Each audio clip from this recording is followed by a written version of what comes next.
si orang tua sendiri nggak senang dibanding-bandingkan, jangan banding-bandingkan anak dengan anak lain. Jangan, terima dia apa adanya. Kenali anak remajamu, karena dia itu udah nggak anak-anak lagi.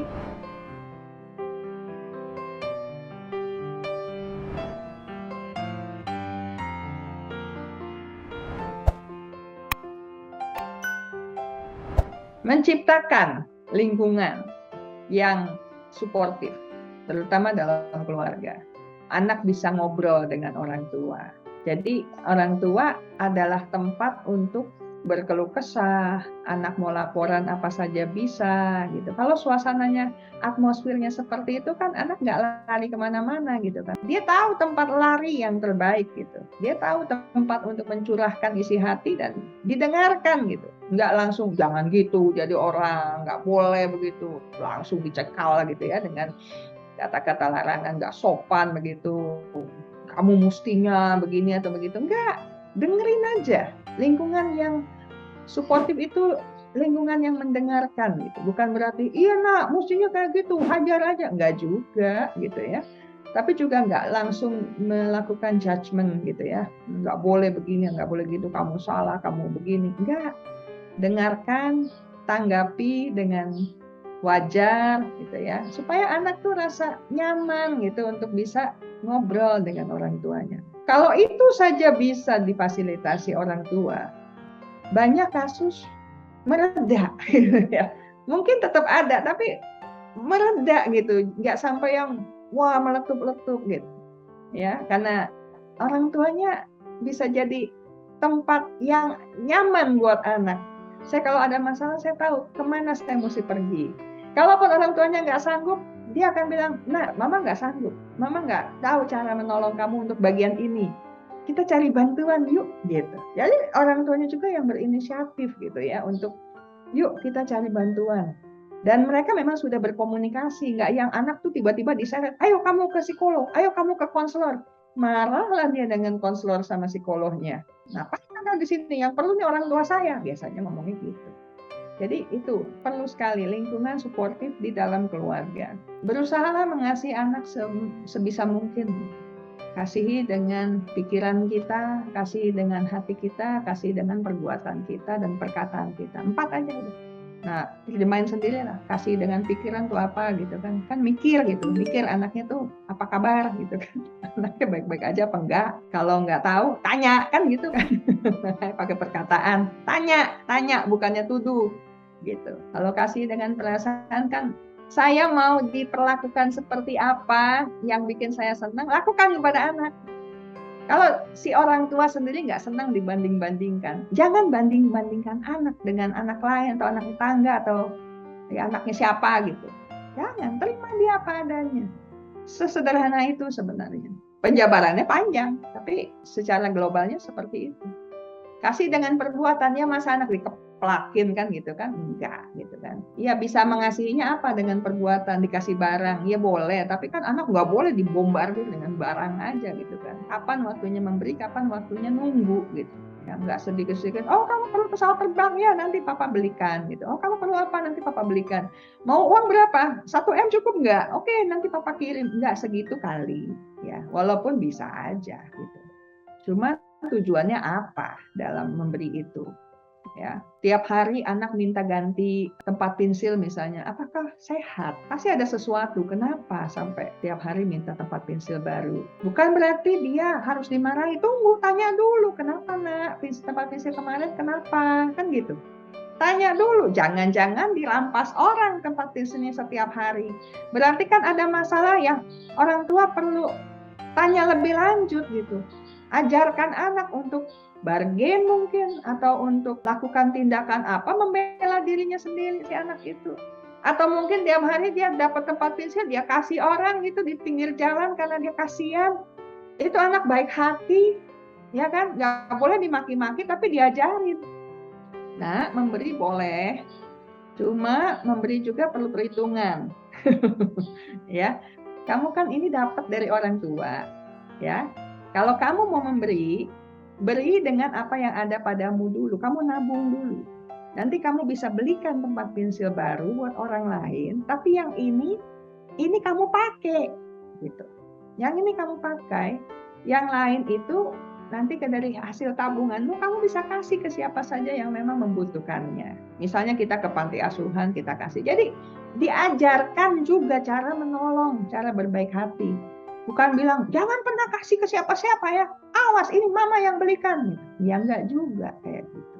Jadi aplikasinya kan bisa macam-macam ya, dan bukan berarti orang tua itu selalu salah, tidak. Cuman ya apakah orang tua sanggup belajar ya. Belajar itu berarti ngaca gitu kan, berkaca. Ada buku kah atau ada video kah atau ada apa gitu. Kita coba lihat, oh oke nih, oh saya bisa coba. Belum tentu benar pas buat dia ya. Belum tentu pas buat dia. Tapi kan worth to try ya kan. Boleh jadi kalau saya coba ada hasilnya. Ada orang coba nggak ada hasil, nggak masalah. Bukan berarti videonya salah, belum tentu videonya salah gitu kan. Tetapi nggak cocok buat keluarganya dia, nggak masalah kan gitu. Bisa jadi cocok buat keluarga lain gitu. Nah pertanyaannya adalah, ini orang tua yang mana yang siap untuk belajar, yang siap buat berkaca. Jadi sahabat buat anak ya. Maksudnya itu bukan berarti temenan yang serba boleh gitu ya. Tapi kenali anakmu gitu. Kenali anak remajamu.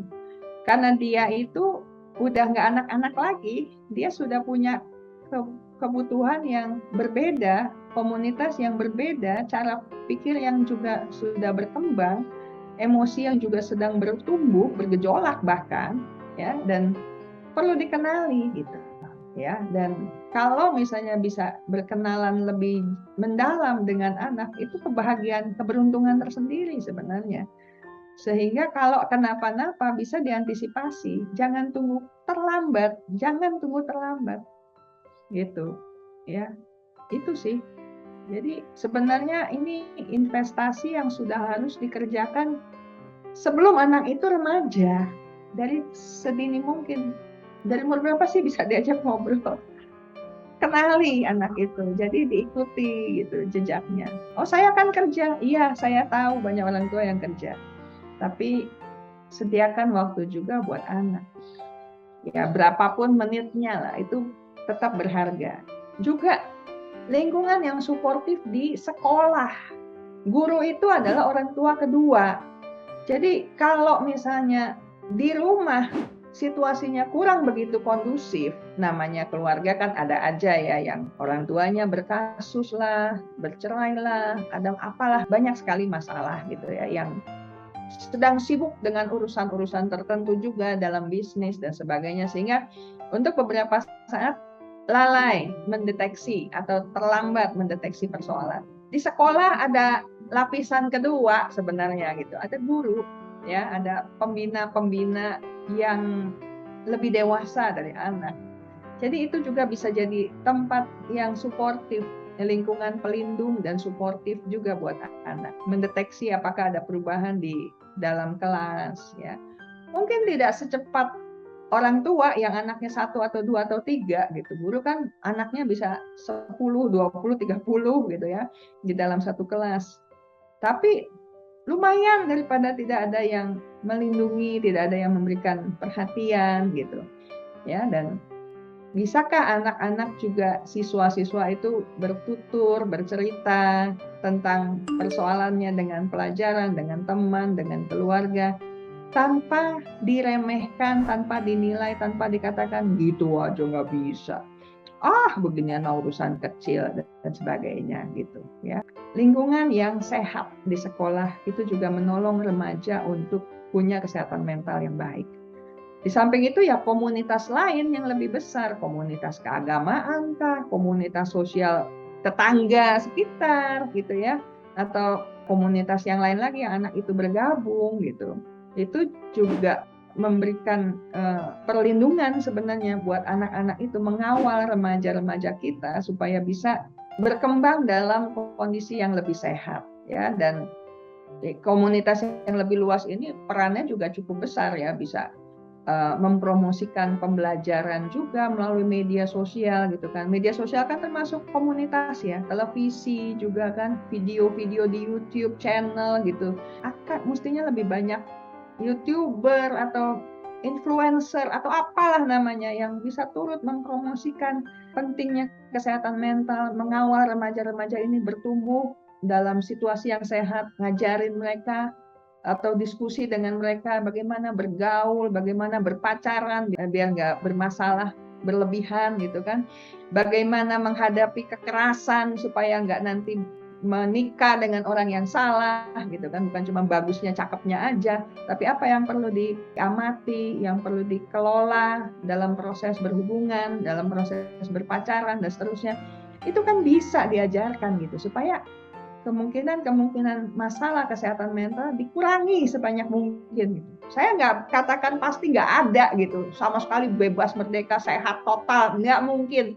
Selama masih ada di dunia ada aja friksi sana sini. Tetapi kita mencoba meminimalkan, mempromosikan yang sehat supaya yang nggak sehat itu minimize gitu. Itu yang kita maksudkan gitu. Diajar juga mengambil resiko, memperhitungkan sebab akibat dan sebagainya supaya kalau ada tindakan tuh sudah dengan logika gitu, nggak sembarang nanti tinggal maaf saya salah. Ya salah sih pasti mungkin terjadi, tapi sudah mikir gitu bahwa itu ada konsekuensinya dan konsekuensi ini saya masih bisa toleransi misalnya begitu. Jangan melakukan sesuatu tanpa pemikiran dan pada akhirnya membuat orang jadi sengsara, membuat dia juga jadi malu, jadi sengsara, jadi masalah, ya, jadi trauma mungkin dan sebagainya gitu. Jadi banyak pihak sebenarnya bisa terlibat ya untuk menolong remaja bisa punya kesehatan mental yang memadai gitu. Ikuti terus sosial media Tanam Benih untuk mendapatkan video-video parenting lainnya.